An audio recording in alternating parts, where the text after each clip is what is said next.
నాగర్ కర్నూలు జిల్లా కల్వకుర్తి ప్రాథమిక వ్యవసాయ సహకార సంఘాన్ని జిల్లా కలెక్టర్ బాదావత్ సంతోష్ ఆకస్మికంగా తనిఖీ చేశారు. ఈ తనిఖీలో ఎరువుల దుకాణాల వద్ద రాసిపెట్టిన నిల్వలు, షాపు మరియు గోదాముల వద్ద నిల్వలను పరిశీలించారు. రిజిస్టర్లో నమోదు చేసిన ఎరువుల విక్రయ వివరాలు మరియు నిబంధనల ప్రకారం ఉండకపోవడాన్ని కలెక్టర్ గమనించారు. రైతుల వివరాలు రిజిస్టర్లో సక్రమంగా లేకపోవడాన్ని తీవ్రంగా తప్పుపట్టారు. సరైన పత్రాలు ఎందుకు అందుబాటులో ఉంచలేదని అధికారులు ప్రశ్నించారు. సరైన పత్రాలు లేకపోతే కఠిన చర్యలు తప్పవని హెచ్చరించారు. కాగా కల్వకుర్తి వ్యవసాయ సహకార సంఘానికి 405 మెట్రిక్ టన్నుల యూరియాను అందించడం జరిగిందని, ఇప్పటి వరకు 395 మెట్రిక్ టన్నుల యూరియాను రైతులకు అందజేసినట్లు రిజిస్టర్లు నమోదు చేశారని, ఒక్కో రైతుకు సరఫరా కన్నా ఎక్కువ యూరియాను అందించడంపై కలెక్టర్ ఆగ్రహం వ్యక్తం చేశారు.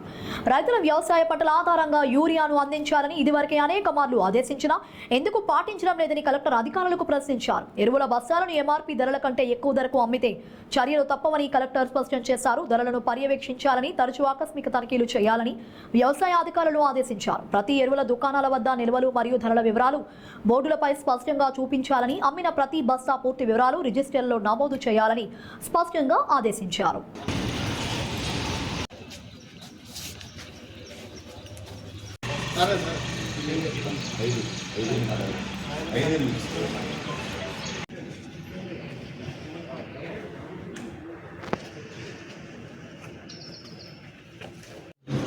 ల్యాండ్కి లింక్ లేనందుకు మనకు అది రిఫ్లెక్ట్ చేస్తారు.